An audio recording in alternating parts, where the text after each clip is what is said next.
When we go through any craziness in life, somewhere along the way, we start thinking we are making good decisions. Wrong and wrong.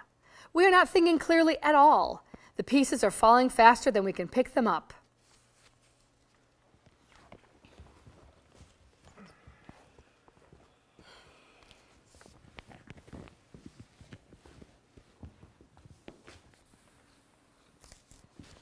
Run! You're in danger of being physically harmed, I scream. Child abuse, yells Ellender, running to her bedroom. Parent abuse, I yell back, chasing Marcus. I'm trying to get out of this house to go out if I can ever get out of this house. I play the piano to calm down, then stand at Ellender's closed door. You cannot forget the one rule in this house. Never throw objects at someone's face. I don't care, comes through the door. You have to care, I say. You would be sorry later if someone's eye was hurt.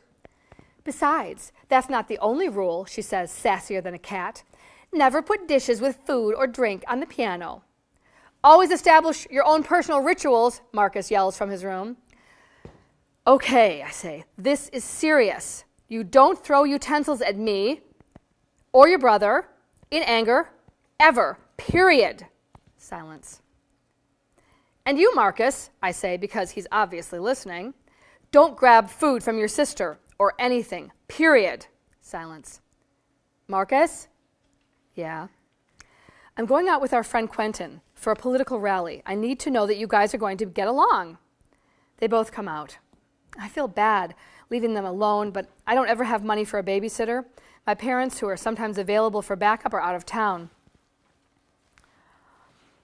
Stay out late, Mom, Marcus says. We want to see if we can handle it. Okay, I won't be far. You can reach me on my pager or Quen's cell phone. You know the number. Quentin and his lover are ordering drinks when I arrive. As soon as the program is underway, my pager goes off. Most likely Ellen and Marcus. They might be needing something, so I go over to tell Quentin. For a guy without kids, he's quick on the uptake. Without me asking, he hands me his cell phone saying, take it on the way home. I call the kids. Mom, Ellen says, Marcus answered the phone and it was this creepy guy. What? Why was he talking to him? I asked, getting my coat on. That's what I said. He asked if we were home alone. Who was he? I don't know. Marcus doesn't either. I'll be there in 20 minutes. I'll talk to you and Marcus as I'm driving home. Once in the car, I phone him. Marcus? Mom, I'm sorry I talked to him, but he kept asking questions. Honey, it's not your fault, but next time, don't talk to strangers on the phone. Okay, he says. Mom, are you good? Marcus, honey. The phone goes dead. I panic, try to breathe. You'll be there in 15 minutes, I comfort myself. I'm not sure if it's the phone that has run out of batteries or if something has happened to the kids. I dial our neighborhood police station.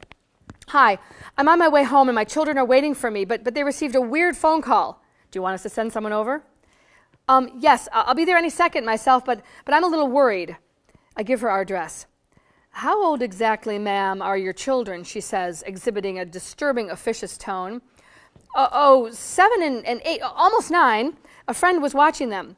How easy it is to lie when a knife is to my heart. If they're home alone when the officers get there, ma'am, they'll have to be taken into custody. Double-edged swordish, Caucasian chalk circle-esque. I have called to protect my children and now risk having them taken away from me. I'll probably be back before they even get there, I say, noticeably hyperventilating and pressuring my foot on the gas pedal. Should I run red lights and get pulled over or risk arriving too late as my children drive off in a squad car?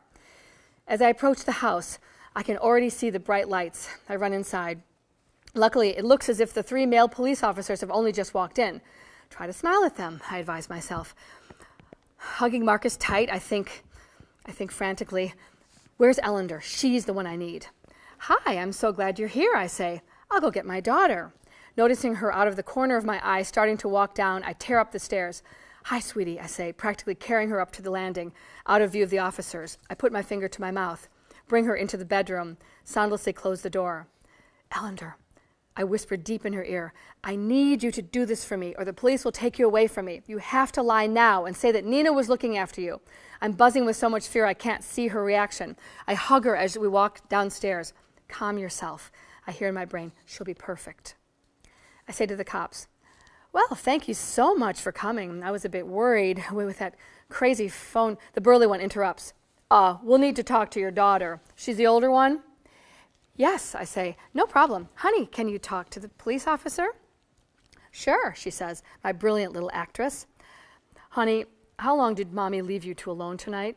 Oh, we weren't alone, she says. Nina was looking after us. Who's she? Mom's friend.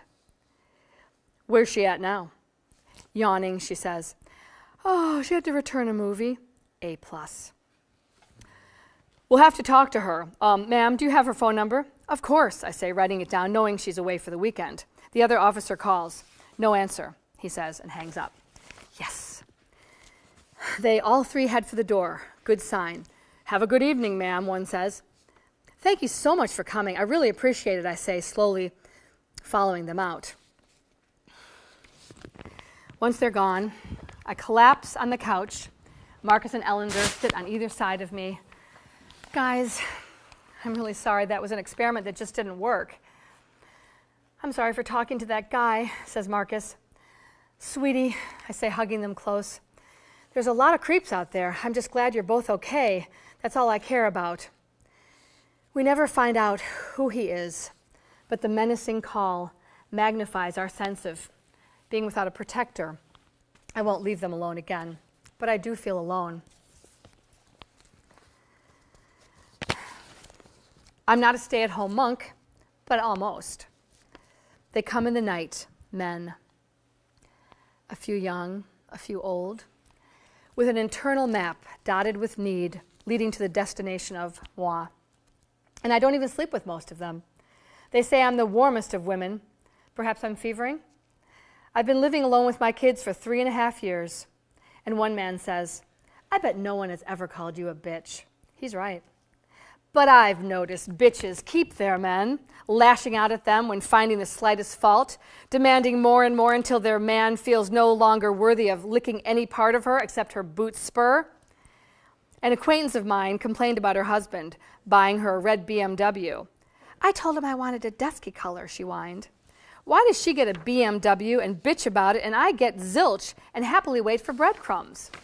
Why do men stay with the bitches and leave nice women like me? Because the night belongs to the bitch. That's why.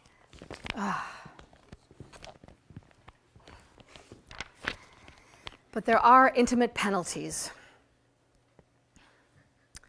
It's snowing, wet clumps of white that stick to our coats like burrs, and the wind is picking up.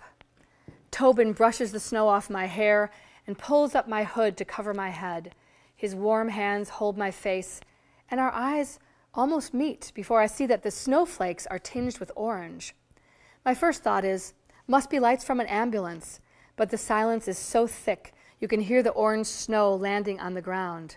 My second thought is more complicated and comes from a cloud snowing psychobabble, but seems to me to be true, at least for the time being. Yes, love is magic, but it is also pure deception. Love is the ultimate cover-up, blanketing every disappointment and betrayal. At least my brand of love, a non-bitch form of it, the kind that men like Tobin learn to run from because they, like untamed animals, need to play hardball.